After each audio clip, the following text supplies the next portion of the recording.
주보에 제목이 있으니까 성경 오늘 읽었던 9절에 34절에 나왔던 것인데, 너희가 갇힌 자를 동정하고 너희 소유를 빼앗기는 것도 기쁘게 당한 것은 더 낫고 영구한 소유가 있는 줄 알미니라.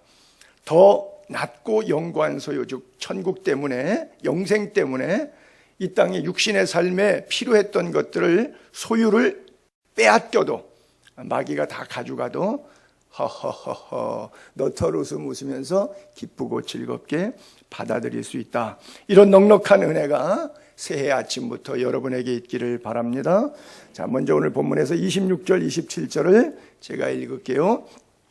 우리가 진리를 아는 지식을 받은 후 짐짓 죄를 범한 즉 다시 속지 않은 제사가 없고 오직 무서운 마음으로 심판을 기다리는 것과 대적하는 자를 태울 맹렬한 불만 있으리라 그래요. 굉장히 새해 첫 주 메시지 치고는 강의하다 보니까 시리즈로 계속 자동적으로 연결돼서 여기 이 구절에 와서 닿았지만은 어쨌든 좀 무거운 주제입니다. 진리는 예수죠. 아는 지식, 믿는데, 교회 다니는데 진리를 아는 지식을 받은 후, 오늘 우리들 다 해당될 거죠. 근데 또 나가서 죄를 범한단 말이죠. 그러면 속지 않은 죄사가 없고, 이것은 여러분 속지 않은 죄사가 없어서 없고 다시 용서 못 받는다는 뜻으로 이해하시면 안 되고요. 역설적 진리입니다. 예를 들어서 말라기 구약시대 때 사람들이 매너리즘에 빠진 예배, 형식적으로 반복되다 보니까 영과 진리로 나아가지 않고, 지난주도 드렸는데 오늘도 드려야 돼, 형식과 날짜에 의해서 나가다 보니까 마음이 안 닿아요. 그러면 뭐예요?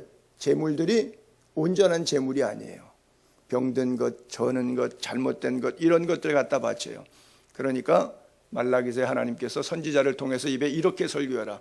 너희 중에 성전문을 닫을 자가 있었으면 좋겠도다. 이 성전문, 예배당문 닫으라는 게 아니라 예배 그만하라는 뜻이 아니죠. 예배를 똑바로 해라, 그런 뜻이죠. 성전에 왜 나오는지 이유를 분명히 알아라, 그런 뜻인데, 역설적으로 성전문을 닫을 자가 있었으면 좋겠다. 아, 주님이 좋아하는 거는 성전문 닫는 거구나. 그리고 철컥 닫아버리면 청개구리가 어머님 돌아가신 다음에 냇가에다가 무덤 쓰는 거나 마찬가지, 그런 결과가 되겠죠. 오직 무서운 마음으로 심판을 기다리고 대적하는 자를 태울 맹렬한 불만이 있다는데, 사실 이거 히브리서 우리가 6장에서 4절, 5절, 6절에 나왔던 말씀인데, 제가 또 읽으면, 한번 빛을 받고 하늘의 은사 맛보고 성령에 참여한 바 되고 하나님의 선한 말씀과 내세의 능력 맛보고도 타락한 자들은 다시 새롭게 하여 회개할 수 없나니, 왜냐하면 이는 그들이 하나님의 아들을 다시 십자가에 못 박아 드러내놓고 욕되게 함이니라 그랬어요. 무슨 말이냐면 배교를 얘기하는 거예요. 초대교회 1세기 때는 배교하는 사람들이 많았어요. 여러분들이 아시다시피 로마의 기독교의 박해 정책에 의해서 예수쟁이는 이유 불문하고 예수 믿는다는 것 때문에 잡아 죽였거든요. 우리가 일제시대 때도 신사참배 안 하면 교회 폐쇄지고, 주기철 목사님, 손양원 목사님이 순교를 당한 이유도 바로 그런 면이 있죠. 공산 세력이 내려왔을 때도 김일성만 섬겨야지 기타 여하한 건 안 되죠. 그러니까 로마의 시대에 황제만 섬겨야지 기타, 가이사의 명령을 어기는 것이 되는 것이죠. 느부갓네살 왕의 금신상에도 그랬고요. 사드락과 메삭과 아벳느고도 풀무불 속에 들어갔고요. 다니엘의 사자굴도 그렇고, 계속해서 고대 사회도 2000년 전에도 그랬어요. 그러다 보니까 죽기 무서워서, 사람이 인간의 최고의 절대절명의 문제는 죽음의 문제, 생사의 문제잖아요. 그러니까 죽기 무서워서 배교하는 사람들이 부지기수로 많았어요. 아마 믿음을 지킨 사람보다 배교하는 사람이 더 많을 거예요. 극단적으로 여러분, 예를 들어서 우리나라가 전쟁에 나가서 6.25 동란처럼 우리 교회 공산군이 들어와서 기관총 들이대고서는 예수 믿을 사람과 안 믿을 사람, 그래갖고 믿겠다 그런 사람은 따발총으로 그냥 유혈이 낭자하게 쏴서 죽여버리고, 너 어떻게 할 거야? 너 어떻게 할 거야? 너 어떻게 할 거야? 한 사람씩 다 점검해서 자기가 차례가 와서 앞에 섰을 때 옆에서 피바다가 돼갖고 뒹굴어져갖고 머리 잘려나가고 팔 잘려나간 사람들 시체가 피바다로 옆에, 그걸 보면서 나도 그쪽에 그 시체 더미에 내 육체도 엎어지겠다, 이러는 인간이 얼마나 있겠냐는 것이죠. 믿음의 도를 끝까지 지키는 사람이. 지금은 배교, 성경에 나왔던 그 2000년 전 히브리서 시대 그런 배교가 아니니까 말하는 자나 듣는 자나 쉽게 말하고 쉽게 듣지만 실제 현실의 문제가 다가왔을 때 끝까지 그거 뭐 생각할 것도 없는 거지. 뭐 그거 고민할 것도 없는 거지. 당연히 하나님 앞에 가는 거지. 오늘 하나님이 부르시는데 영삼아 부르는데 나 안 갈래요. 버틸 이유가 하나도 없지. 이 세상에 뭔데 내가 천국 보화가 있는데 뭐 이 세상이 뭘 이렇게 좋다고, 뭘 내가 안 가겠다고 이렇게 버티면서까지 나를 구원하신 예수 이름 배반하고 주님까지 포기하면서 이 땅에 하루 이틀 더 살아보겠다고, 이게 뭐 하는 장난, 이게 무슨 짓이냐 이러고 생각해 볼 여지도 없이 그냥 가는 거죠. 뭐 하나님 감사합니다. 왜? 월급 준다는데 빨리 올라가서 그동안에 수고하고 무거운 짐 졌던 거 다 내려놓고 착하고 충성되게 선한 일했던 거 하나님 앞에 금연류관 받아 쓰고 기뻐해야죠. 생각의 여지가 없는 것이죠. 그렇죠? 그렇게 갈 수 있는 큰 믿음이 있게 되기를 바랍니다.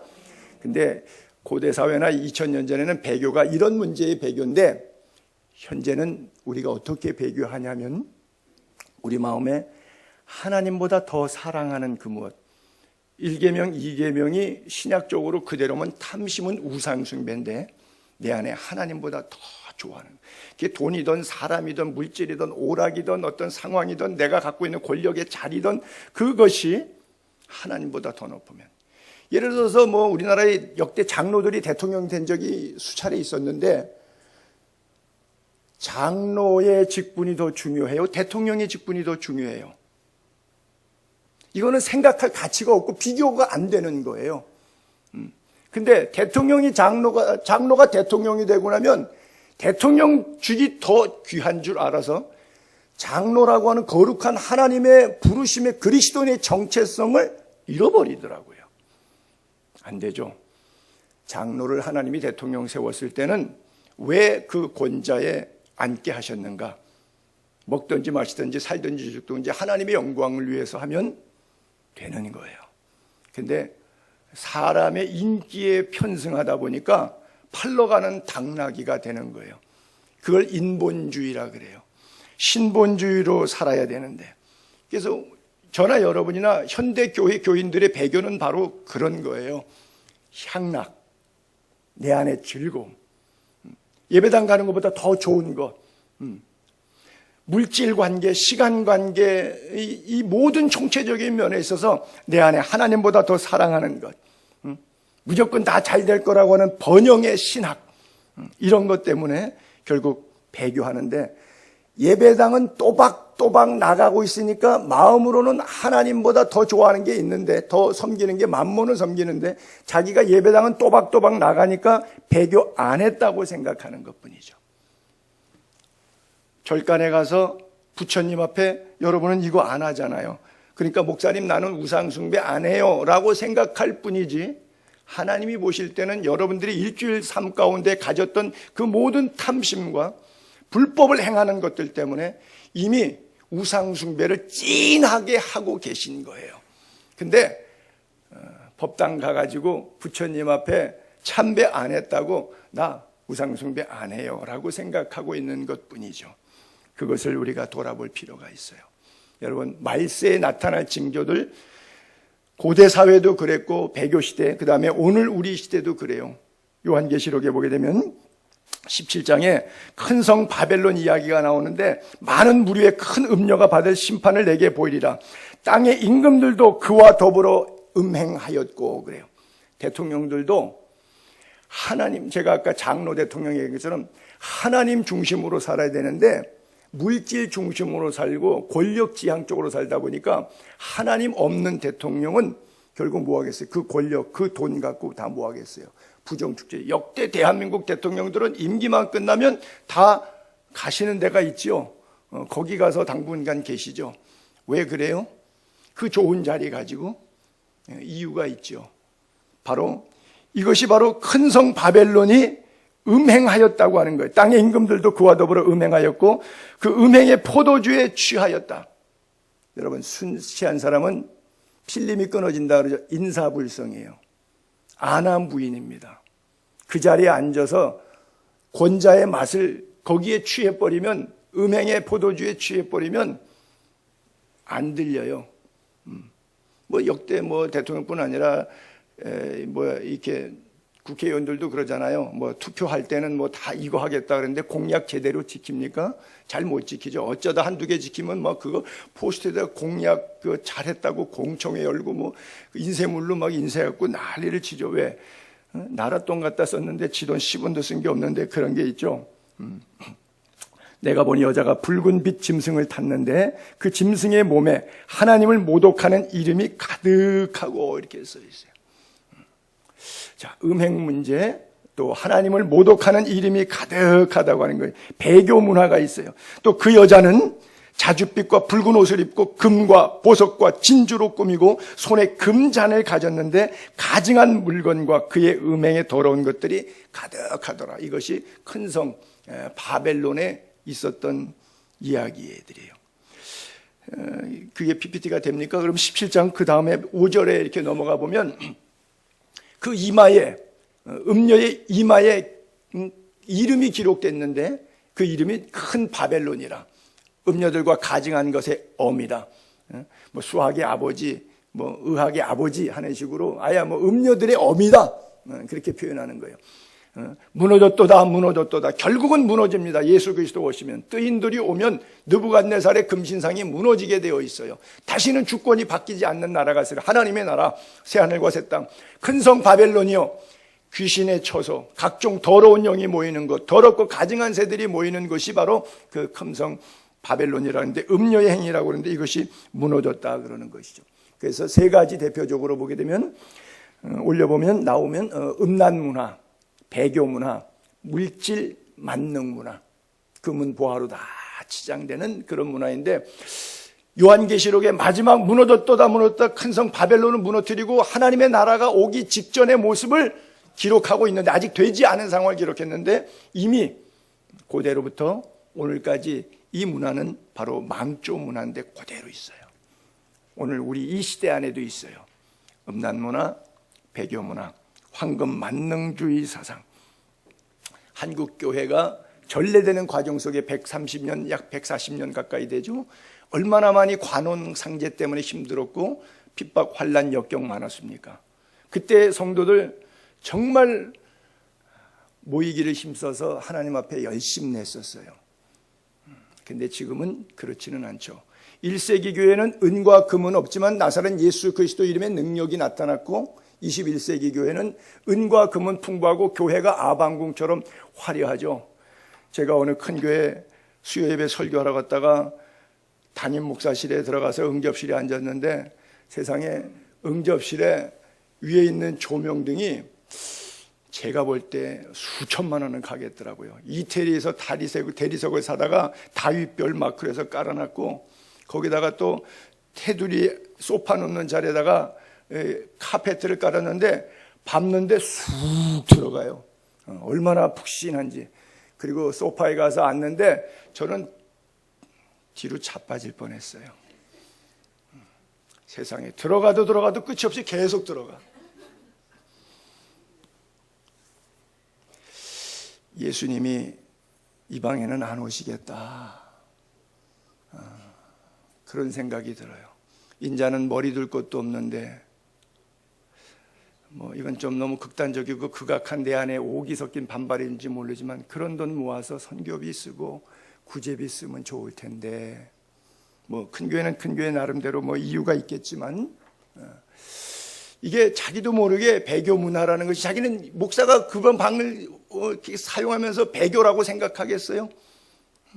배교라고 생각하지 않죠. 그분이 갖고 있는 어떤 그 찬학, 수준 같은 것이 상상을 초월하는 거니까요. 그렇죠? 어디까지가 우리가 배교 문화를 안 따르고 정말 믿음으로 잘 열심히 살려고 노력하는 것이지. 말세에 고통하는 때가 이르리니 사람들이 자기 사랑하고 돈 사랑하고 자랑하고 교만하고 비방하고 부모 거역하고 감사하지 않고 거룩하지 않고 무정하고 원통함 풀지 않고 모함하고 절제하지 못하고 싸납고 선한 것 좋아하지 않냐고 배신하고 조급하고 자만하고 쾌락 사랑하기를 하나님 사랑하는 것보다 더하고 경건의 모양은 있으나 경건의 능력이 없는 사람 모습. 말세에 고통하는 때 보면 말세에 배신이라고 하는 19가지 가운데 배신이라고 하는 단어도 나와요. 말세에 배교자들이 많이 나온다는 거예요. 여러분, 왜 배교하지요? 믿어봤는데 기대만큼 소득이 없더라. 그래서 배교하죠. 내 맘대로 안 되더라. 내 뜻대로 안 되더라. 여러분, 이거 오해하지 마시고, 여러분들 전부 다 우리 교회에서 처음 예수 믿은 분들은 거의 없어요. 다른 교회 다 다니시다가 여기 오신 분들이거든요. 근데 뭐 이사 가서 오신 분도 있고, 뭐 여러 가지 상황에서 저하고 알게 돼서 오신 분도 있고, 뭐 여러 가지 상황이었는데, 여러분들이 그런 상황이 아니라 교회 옮길 때 왜 옮기죠? 그 교회 마음에 안 들어. 그 목사 마음에 안 들어. 그래서 옮기는 거죠.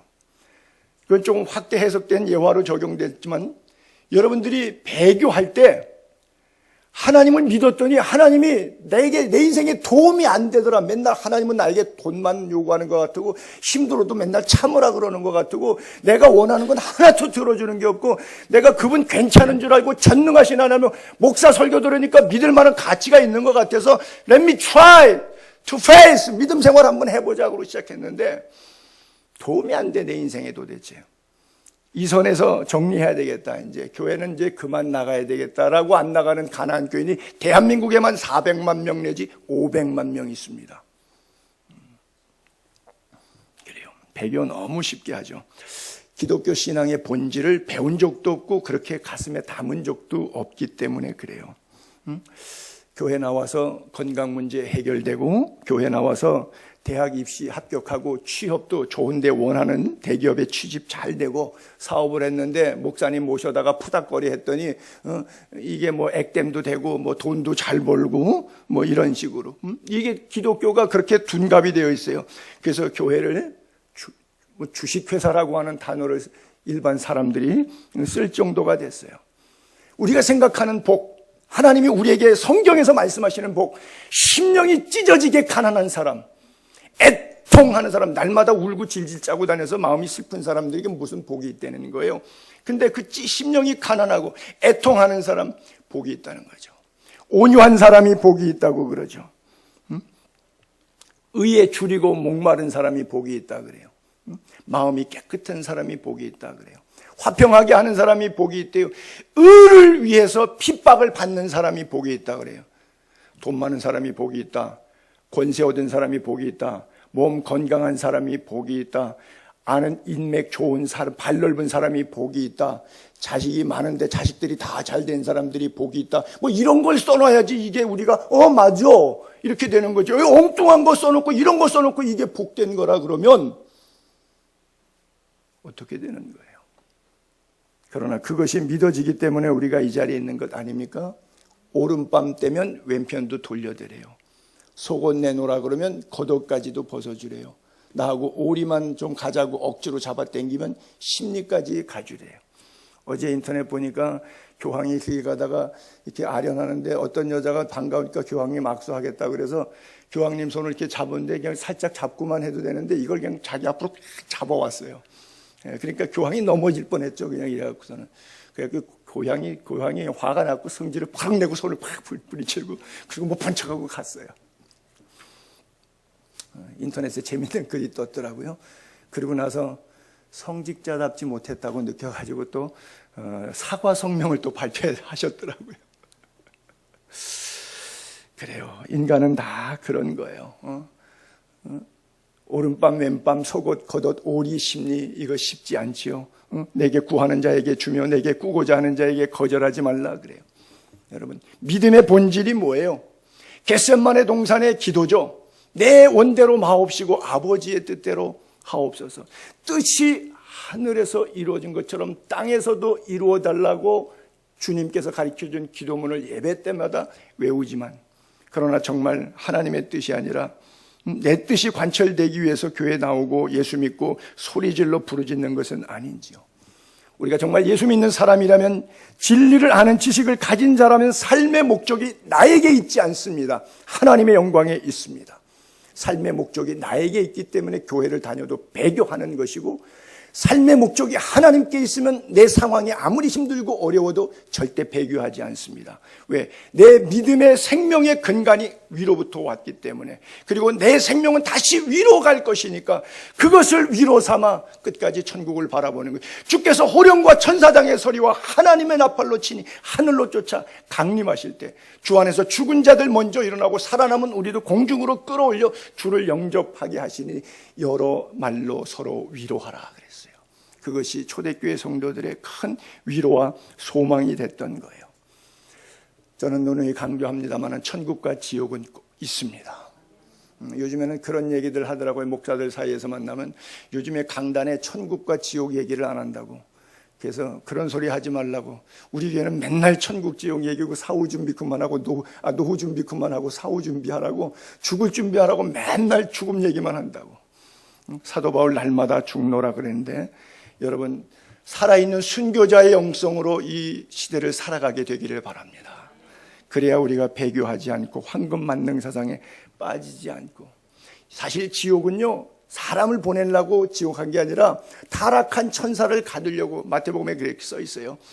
타락한 천사를 가두려고 하는데, 이 타락한 천사가 마귀, 사탄, 귀신, 사마귀. 이 마귀, 사탄, 귀신이 자기가 혼자 가기 싫어갖고 예수쟁이들 한 사람이라도 더 잡아당기려고 우는 사자처럼, 광명한 천사처럼 그를 끌고 가는데, 거기에 속아서 배교해갖고 넘어가는 인간들이 할 수 없이 따라가는 거예요. 워낙은 인간을 위한 것은 아니에요. 마귀에게 속지 않게 되기를 바랍니다. 배교하지 않게 되기를 바랍니다. 배교가 우상으로 돌아갔다는 것이 아니라 여러분 마음속에 하나님을, 만몬을 하나님으로 착각하고 있는 것이 바로 배교라고 하는 것. 향락과 쾌락에 내 인생을 드리는 것. 나에게 주어진 건강, 물질, 시간, 고귀한 하나님의 탤런트, 2 탈란트, 5 탈란트들을 하나님의 영광을 위해서 사용하시라고 하는 거예요. 악하고 게으른 종 되지 말라고 하는 거예요. 28절 29절에 보면 모세법을 폐한 자도 두세 증인으로 말미암아 불쌍히 여김을 받지 못하고 죽었거든. 하물며 하나님의 아들 짓밟고 자기를 거룩하게 한 언약의 피를 부정한 것으로 여기고 은혜 성령을 욕되게 하는 자가 당연히 받을 형벌은 얼마나 더 무겁겠느냐. 너희는 생각하라. 교회 오실 때는 항상 뇌를 가지고 오시는 겁니다. 교회 올 때는 뇌를 가지고 오세요. 너희는 생각하라. 무엇을 고민해 보라고 하는 거예요. 구약 얘기, 모세 얘기 접고, 그러면서 실례로 하나님의 아들 짓밟고 언약의 피를 부정한 것으로 여기고 은혜의 성령을 욕되게 했다 그래요. 한마디로 제멋대로 사는 인생이요. 제멋대로. 예전에 제가 대학 시절 대학원 다니고 뭐 이럴 때 한국에 아주 센세이션을 일으켰던 친구가 하나 있는데, 이름도 마귀 같은 이름이더라고. 이름이 마광수야. 이 친구가 연세대학교 교수 한다고 깝죽거렸는데, 책을 즐거운 살아라고 하는 책을 냈는데, 이거는 완전히 음담패설에다가 옛날에 아테네에 그런 사람도 있었어요. 에피쿠레스 학파라고. 스토 학파하고 쌍대 산맥을 이뤘던 철학 사조 가운데 하나가 에피쿠레스 학파라는데 사도행전 17장에도 나와요. 인생은 죽으면 끝인데 먹고 싶으면 먹고, 섹스하고 싶으면 섹스하고, 가고 싶으면 가고, 즐기고 싶으면 즐기고. 왜 인간을 제한하냐. 짧은 인생인데 네가 하고 싶은 건 마음껏 하다 죽어도 인생 짧아. 그런 사고방식으로 사람들을 가리키고 즐겼어요. 이게 에피쿠레스 학파의 철학사상입니다. 향락주의, 쾌락주의. 그 학문을 그대로 받아갖고 패러디했던 친구가 마광술에서 한국 사회 젊은이들을 얼마나 많이 오염시켰는지 몰라요. 다 낭만주의, 히피 문화 만들어내고요. 쾌세라세라 니힐리스트들 되게 만들었어요. 제목도 또 즐거운 살아야. 아주 교묘하죠. 그걸 자유라고 했는데 그건 자유가 아니라 우리가 알다시피 방종이라고 하는 것이죠. 성령을 욕되게 한다. 하나님의 아들을 짓밟는다. 언약의 피, 예수 그리스도의 피를 너무너무 고결하고 깨끗한데 부정한 것으로 여긴다. 즉 인정 안 한다는 것이죠. 예수 피 없이도 다른 것으로도 구원받을 수 있다고 생각하는 것이죠. 이게 다 성령 욕되게 하는 것인데요. 대표적으로 아나니아와 삽비라 헌금 얘기할 때 사도행전 5장 베드로가 이르되 아나니아야 어찌하여 사탄이 내 마음에 가득하여 내가 성령을 속이고 땅값 얼마를 감추었느냐. 땅이 그대로 있을 때는 내 땅이 아니며 판 후에도 내 마음대로 할 수가 없더냐. 어찌하여 이 일을 내 마음에 두었느냐. 사람에게 거짓말한 것이 아니요 하나님께로다. 자, 저 빨간 두 구절에 누구를 속였느냐. 아나니아와 삽비라는 교회 공동체 회중들을 속였다는 생각, 또는 담임 목사격이었던 당시 베드로를 속이는 정도로만 생각했어요. 저걸 성령 속이고 하나님한테 거짓말한다고 생각했을까요? 안 했을까요? 그렇게 안 했어요. 여러분들이 하는 거 그럴 수 있어요. 교회 공동체 어지럽히고 목회자, 목사의 목회를 방해하는 짓인데 그런 거 아니라고 생각하면서 그 일 계속 하실 수 있어요. 성령 속이지 않고 하나님이 아니라 사람이 아니라 하나님께 거짓말하지 않게 되기를 바랍니다. 여러분, 사람은 물질 앞에 강한 인간은 그 누구도 없어요. 설교하는 저도 마찬가지. 그래서 판 후에도 내 마음대로 할 수가 없더냐. 팔기 전에는 캐시화 되지 않고 그냥 막연히 있는 거니까 마음이 얼마든지 하나님을 위해서 생명의 주인인데 이건 아무것도 아니지 그랬는데, 이 땅을 파니까 돈이 현찰로 손에 딱 주어지니까 마음이 달라진 거예요. 그러니까 베드로가 이야기하고 싶었던 그거예요. 돈 몇 푼 띄어 먹었냐 이런 얘기가 아니라 주신 자도 하나님, 거두신 자도 하나님인데 상황과 환경의 변화가 없이 믿음은 흔들리지 않아야 된다라고 하는 거예요. 십자가를 붙잡았으면 내게 목이 칼이 들어와도 가는 길이 바른 길이기 때문에 가는 거예요. 어떤 길은 사람의 보기에 바르지만 필경은 사망의 길이지만, 좁은 길 들어가면 비록 협착하고 불편하고 마음에 안 들지만 계속 가다 보면 하나님이 시온의 대로를 열어주시는 광명한 길이라고 하는 거예요. 그래서 이것은 여러분들이 돈 문제로 해석하지 말고 교회와 사도들을 업신여긴 죄라고 하는 거예요. 이것은 곧 하나님을 업신여긴 것이라고 하는 것이죠. 나는 우리 예수의 교회가 하나님께서 큰 은혜와 축복 주시기를 날마다 기도하고 있어요. 여러분들, 우리가 지금 미자립교회 목사님들 성지순례를 섬긴 것도 그렇고요.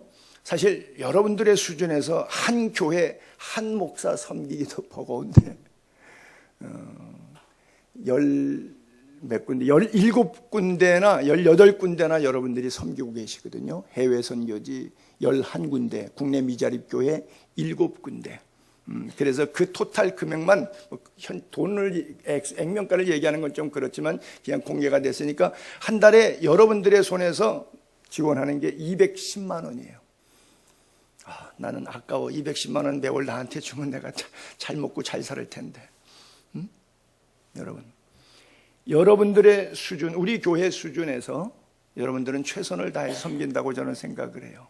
참 감사하죠. 내일도 우리 미자립교회 목사님들 9개 교회가 옵니다. 우리 교회까지 10개 교회 목사님 사모님들이 모여서 20명이 저 뒷방에서 우리 하루 종일 목회의 애완, 목회의 설교를 어떻게 하면 잘할 수 있을까, 신방을 통해서 어떻게 위로하는 것이 바람직한 목회일까, 교회 개척론은 무엇인가, 목사론, 교회론에 대해서 다 끄집어내놓고 서로 울분을 토하고 각 교회별 기도 제목을 내놓고 우리가 디스커스 하는 시간을 내일 가질 거예요.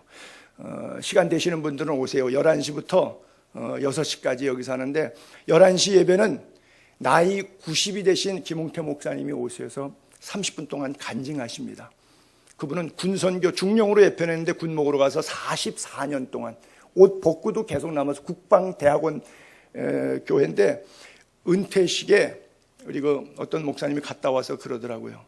은퇴식에 갔더니 이 앞에 바짝바짝 이렇게 장군들 앉아있고 이 옆쪽에는 영관들, 소령, 중령, 대령, 뒤에는 위관들, 소위 중위 대위라고 나중에 이렇게 병들 쭉 앉았는데 수백 명 앉았는데, 앞에 한 30명 정도, 아니 12명 정도 앉았는데 별이 30개가 넘더래, 이렇게 보니까. 근데 간증하는데 그 가운데서 목사님의 목회 속에서 예수 믿고 구원받고 또 축복기도 받고 별까지 단 이 사단장들도 있고 그렇다고 하면서 간증을 하시더라고요. 근데 이제 그분이 오셔요. 그분은 6.25 때 학도병으로 끌려가다가 하나님 나 살려주면 평생 바치겠습니다. 근데 마침 소변 마렵다고 했는데 냅다 논박으로 튀었는데 뒤에서 총 따다다당 쏘는데 그냥 갔어요. 왜 100여 명 끌고 가니까 두 사람이 인민군이 끌고 갔는데 걔 때문에 한 사람이 빠져서 나갈 수가 없으니까 그냥 99명은 데리고 간다고 얘는 그냥 튀어 도망가는데 그냥 소변 놓는다고 뒤에 도망가는데 그냥 뒤에서 총 쐈는데 총 안 맞고 살았어요.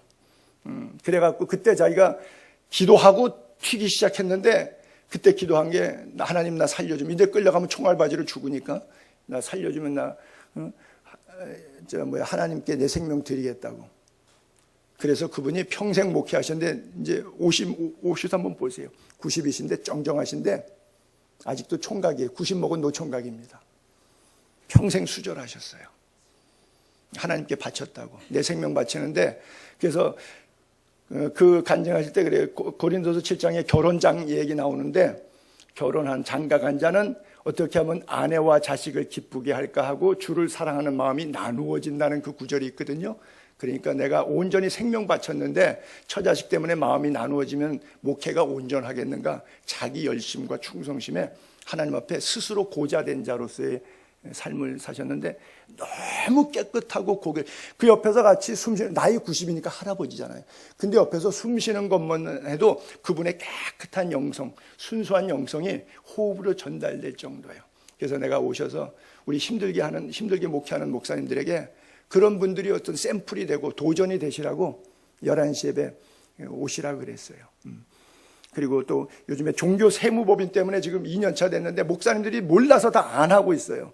나중에 사실 법적으로 철퇴 맞습니다. 물론 이제 대형 교회만 세무사찰하겠지 뭐 미자립 교회 같은 가난한 교회들 10명도 교인이 안 돼서 사례비도커녕 임대료도 못 맞추는 그런 교회까지 세무사찰 안 오겠지만 그래도 법이 생겼으면 그리스도인들은 법을 지켜야 돼요. 저도 매년 2월 달마다 교회 지금 명세서에 대한 신고하고 5월 달은 제 개인 소득에 대한 신고서 1년에 2차례씩 종교인 법인 이거 신고해야 되는데 다 못하고 있어요.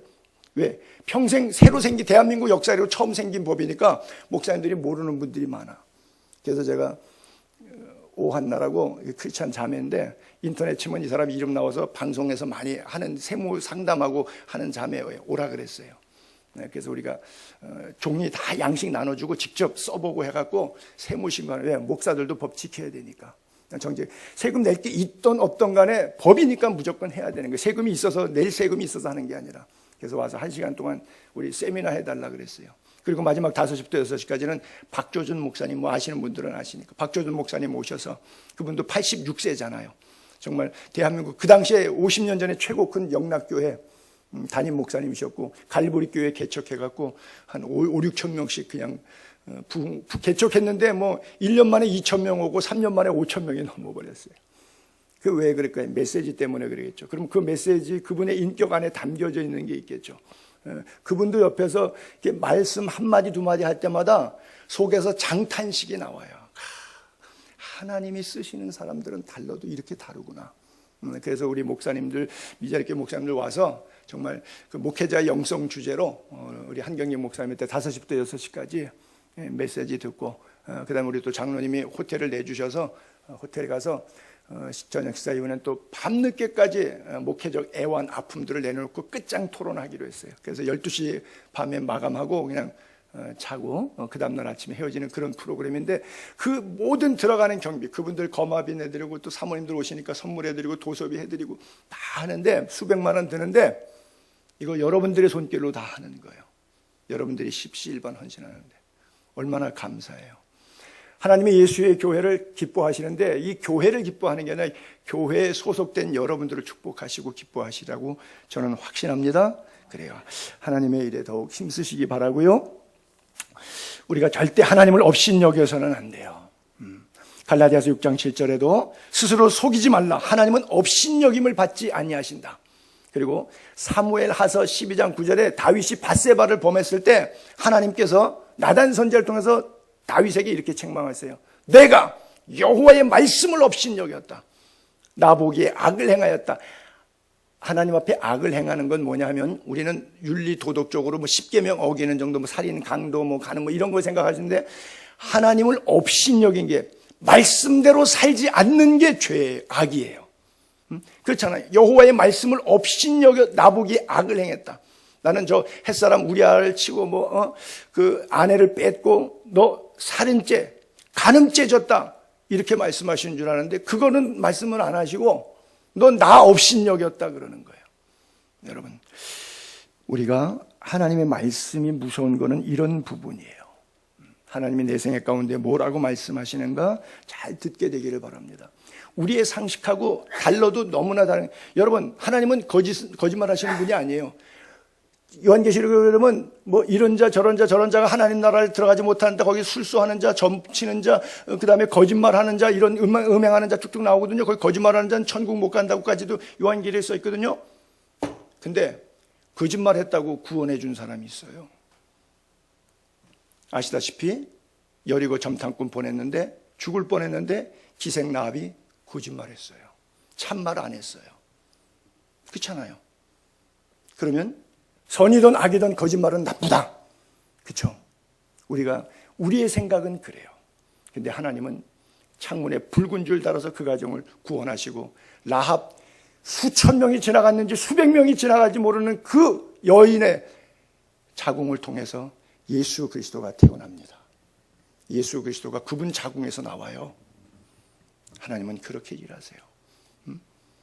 그러니까 거짓이라는 것은 뭐냐? 하나님 편에 서 있는 것은 진실이고 하나님 편에 서지 않는 반대편에 서 있는 것은 다 거짓입니다. 나는 거짓말 안 해. 그리고 하나님 반대편에 서 있어요. 거짓말로 사는 거예요.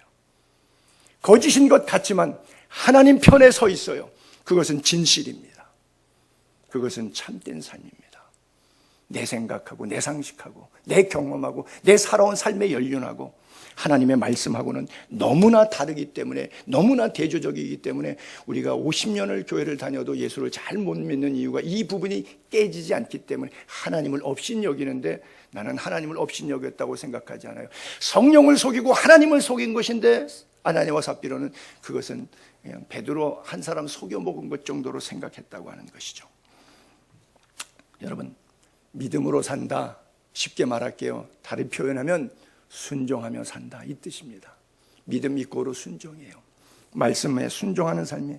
이스라엘 백성들 40년 동안 왜 광야에서 훈련시켜요? 직판 가게 되면 한 달도 안 걸리고, 빨리 가게 되면 일주일이고, 늦게 가면 2주가 아니면 2weeks 정도면 충분히 갈 수 있는 이집트와 시내 광야를 통해서, 가사를 통해서, 거기 맨 밑에 브에세바 있는데 아브라함이 살았던 동네로서 예루살렘 유대 땅까지, 가나안 땅까지 들어가는 거 얼마 며칠 안 걸리는 길이에요, 거리상으로. 그런데 왜 40년을 뺑뺑이 돌려요? 노예 근성이 있잖아요. 그게 뭐예요? 죄의 노예. 430년 동안 이 노예 근성을 조금 벗게 하려고, 노예 근성을 씻기 위해서 훈련시키는 것이 40년이에요. 그래서 아직까지도 고난의 훈련이 내게 있으면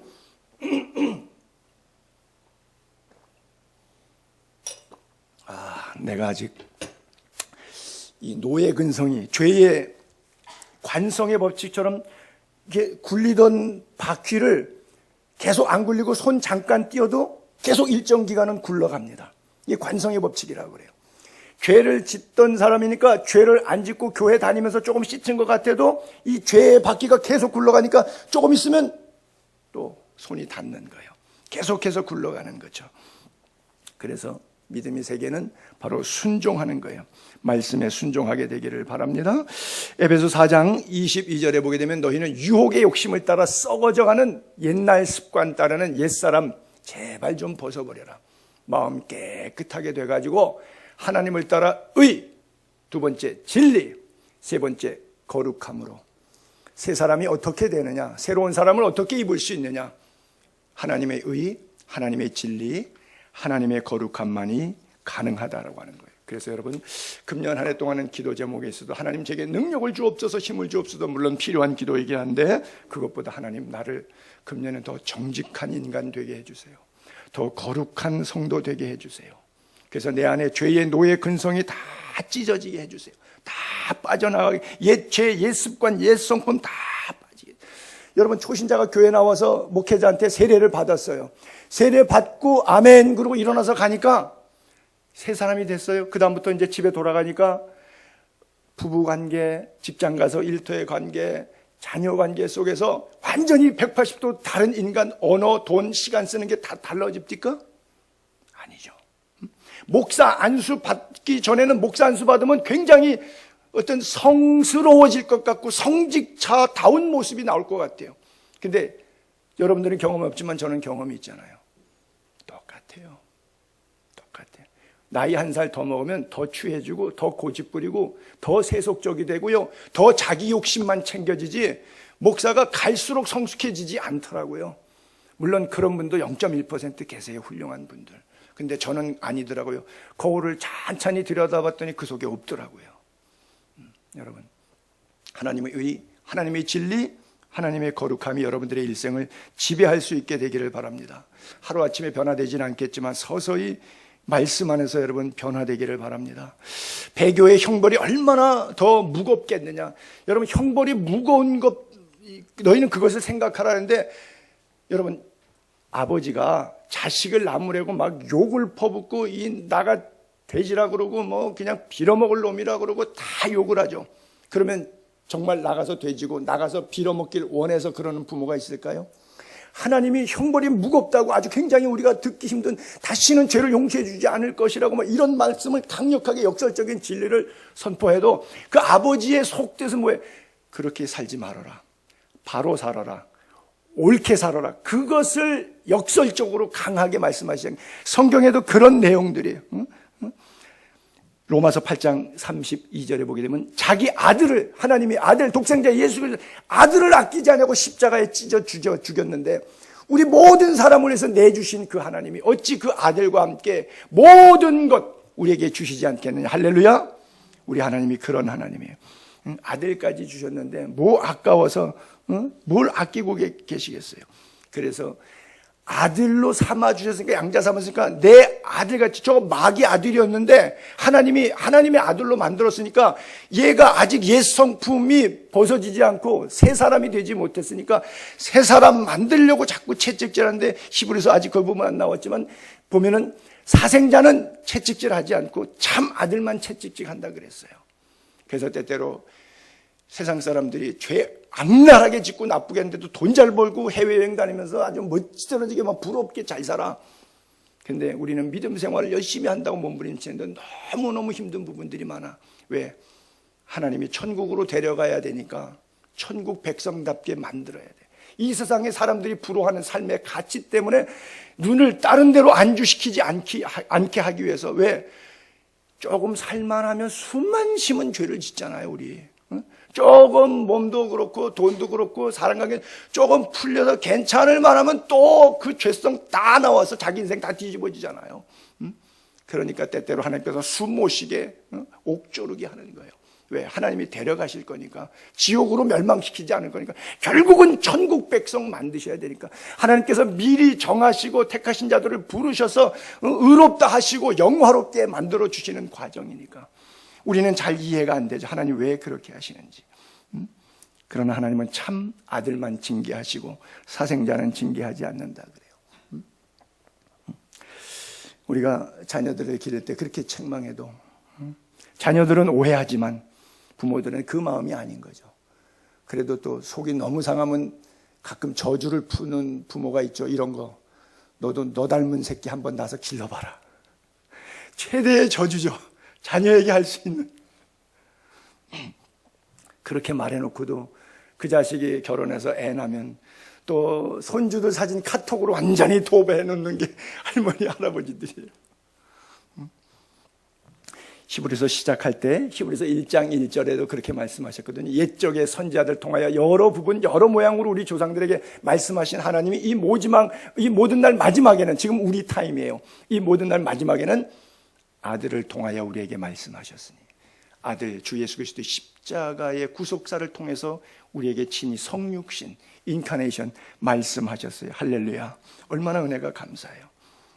30절, 31절, 33절에 보게 되면 원수 갚는 것이 내게 있으니 내가 갚으리라 하시고 또다시 주께서 그의 백성을 심판하려 하신 말씀하신 것을 우리가 아노니 살아계신 하나님의 손에 빠져 들어가는 것이 무서울진저 전날에 너희가 빛을 받은 후에 고난의 큰 싸움을 견뎌낸 것을 생각하라. 오후에 이어서 갈게요. 12시가 넘어서 기도하겠습니다.